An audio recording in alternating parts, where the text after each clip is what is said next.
Not long ago, the Commonwealth Games had their opening ceremony in Birmingham, England, and to everybody's shock, they brought out a gigantic bull creature as like the centerpiece of this ceremony. Is this some sort of satanic symbol or some sort of ritual that's happening, or is this just art? Well, in today's video, we're going to tell you the symbolic meaning of this bull and let you know exactly what this is supposed to be a representation of. Is this just art, or is this the occult happening right before your very eyes? We'll give you the facts and let you decide.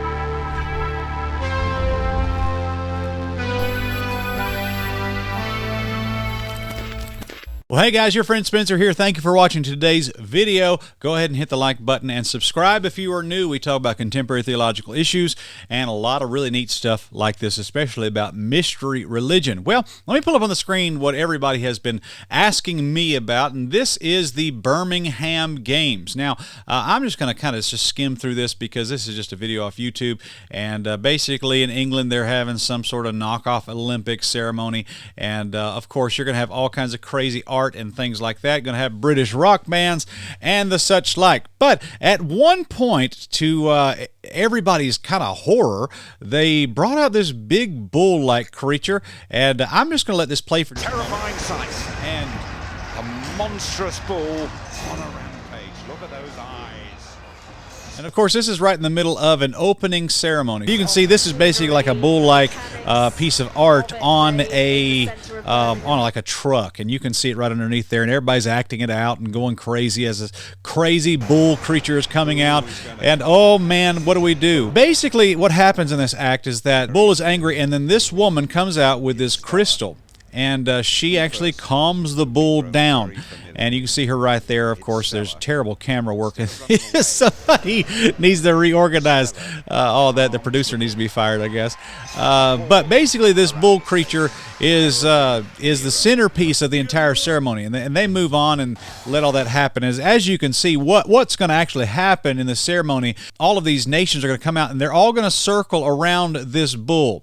And this is going to be the centerpiece of the whole thing. Now, here's something I want you to know.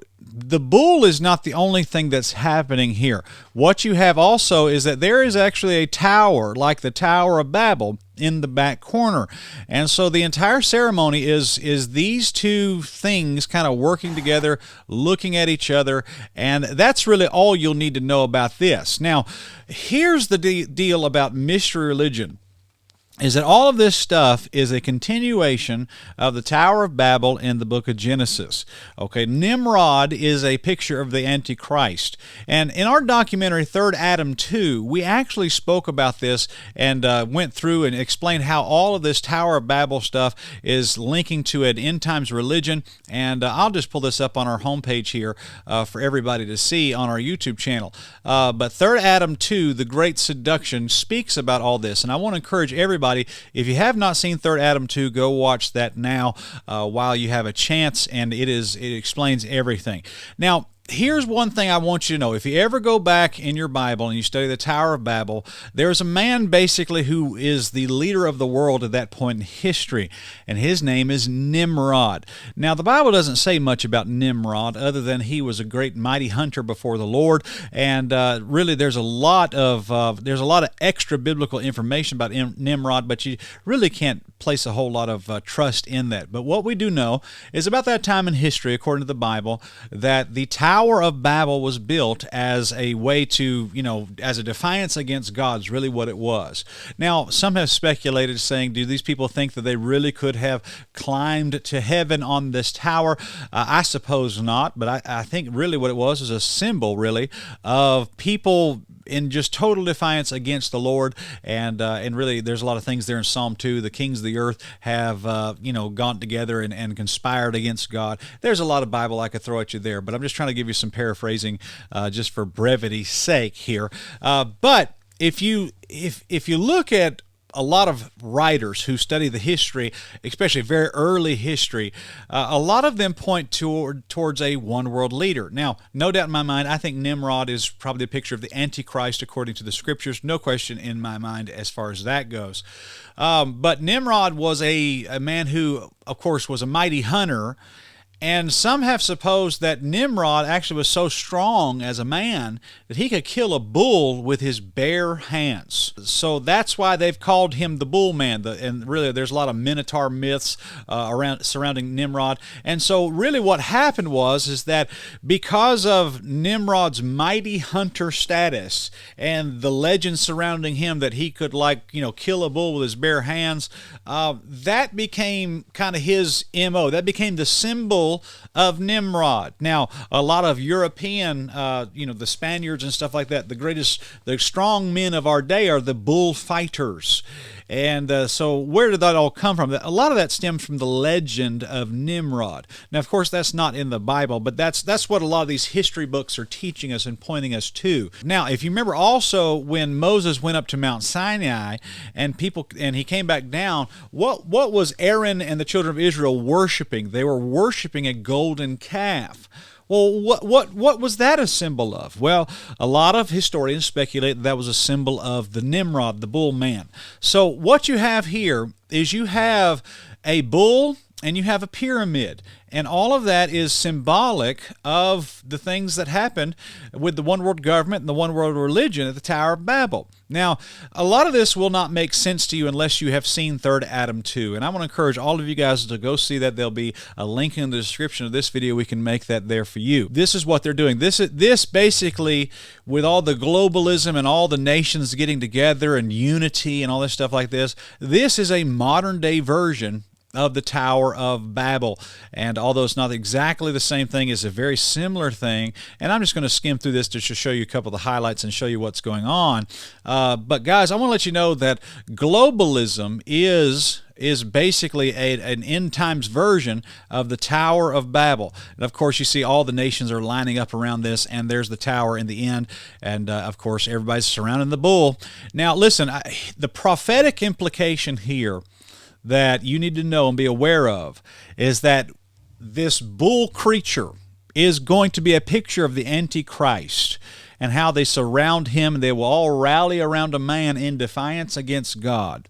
That is the theological implications of that. And the Tower of Babel, I think, is just the one world order and one world religion, which will all converge and come to a head at the valley of Megiddo and the battle of Armageddon, there in the end times, Revelation chapter 19, Revelation chapter 20. And so you can see how everybody's just rallying around this, and that's what that is. So a lot of the channels that you see that are talking about how demonic this is, well, they are correct in saying that. But I don't know if people are real clear as to why. The golden calf that the nation of Israel worshipped whenever Moses went up to Mount Sinai to get the 10 Commandments this is the same thing. This is exactly the same thing. And I just want to add, too, that this is a pyramid. This is the Tower of Babel. And by the way, when those Egyptians built the pyramids over there, that's what they were doing too. They were doing the same thing. They were practicing a mystery religion. Now, of course, they're going to come out there and they're going to put a flag representing these global games on top of a pole. And so all of the Olympics and sport and everything like that is all centered around the one world government, the one world religion. And this isn't a conspiracy theory. This is actually what people are doing and practicing and celebrating. Like, these people are going nuts over this and acting like this is some wonderful global happy thing. And of course, they're going to light the torch, and then Prince Harry's going to get up there. Of course, he's just a bastion of wholesomeness, and going to declare the games open. And then there you go. Everybody's just going to celebrate and happy. Yay, the games are going on. And that's basically it in a nutshell. You are looking right there. You are looking at a satanic symbol, the Tower of Babel in Birmingham, England. That's exactly what's going on here. Guys, for more information, go watch 3rd Adam 2. That explains all that. Matter of fact, while you're at it, go watch the entire 3rd Adam series. It will change your life for the better, and we appreciate you guys very much.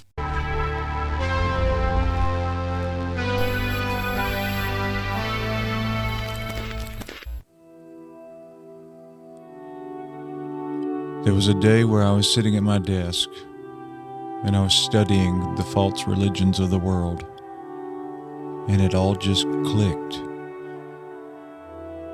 The Lord revealed things to me that I just had to get out, And I dedicated a large portion of my time to this. We put documentaries together trying to explain to you this grand illusion that was materializing right before my very eyes. We told you, and we told you, and we told you it was coming. And the reaction was mixed. Some people said this was the greatest thing they'd ever seen. Some people said that I was just another Pharisee, just another false teacher. We'll let the Lord decide. But we've tried to tell you every angle of this that we knew, and we've tried to reveal it to you. This is so wicked that even the Apostle John, when he saw it, he marveled and wondered. So what more is there for me to do? The only thing I can tell you now, stop everything you're doing and go watch Third Adam. Your very soul may be at stake.